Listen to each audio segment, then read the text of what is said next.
You're on Viewpoints, Mr. Dahanayake. Now, Sri Lanka achieved its 2012 tourist arrivals target with a 950,000 visitor gracing our shores on the 8th of December. Now, tourist arrivals to the country also overtook that of Maldives for the 11 months ending November 2012.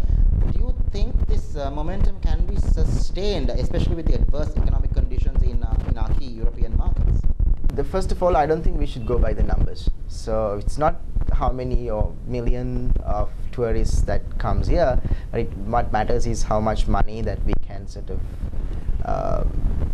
earn or we can sort of generate by this industry. But if you look at the tourist numbers alone, Europe, Eastern and Western Europe, altogether there's around 42% of the total tourist arrivals for Sri Lanka. This is 2011 data I was just referring to. Tourist board statistics. There's 60% which is non-European. So where I think there's a lot of potential not to rely on just one geo market in the long run, but to focus on other areas as well. So, but all our tourists, all our efforts as a country or as the authorities and everyone was focusing on Europe. So, since there's a lot of potential, and a lot of growth that we've experienced from other parts of the world, I don't think it's going to get affected with the recession, because there's a lot of tourists coming from Middle East, a lot of tourists coming from South Asia.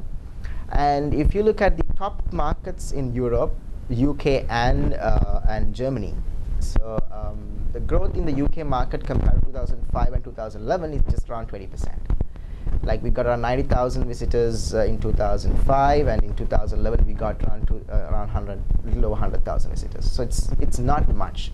And if you look at Germany, we were getting 45,000 visitors back in 2005. Now we get 55,000. So it's the increase is not much. Although we consider these two markets as one of the top markets for Sri Lankan tourism industry.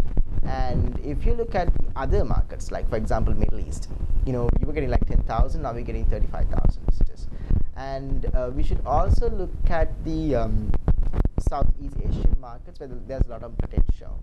Because if you look at Singapore, for example, a lot of expats live there, and this would be a nice destination with just 3.5 hours flight for a weekend getaway or 3 or 4 nights stay. So I think these are the things we should look at as an industry, but I think we're totally relying too much on Europe. But it's true that they bring a lot of value and their length of stay could be longer and all of that. So if you look at the economic conditions and to minimize the risk and increase the potential, I think we should also look at the other markets as well. And as an industry, it's not just the number that we should look at. If we bring 2.5 million visitors in 2016 or so, which is the government's objective, are we ready for it? It's not just putting up the rooms.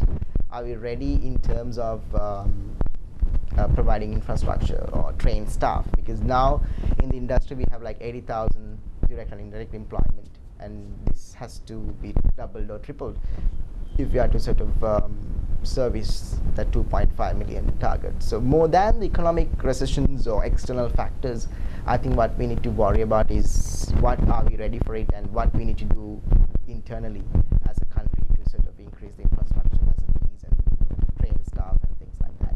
And also, I think we should look at markets outside Europe where there's a lot of potential, and to increase the value per day per tourist, so which was like $60 back in 2005, and now it is around $98 or something. So we need to make sure that not just the number, but we increase the value per tourist per day as well. So which is not just focusing on numbers. I'm sure that everyone is looking at the overall picture, that the tourism can be one of the top revenue generating industries for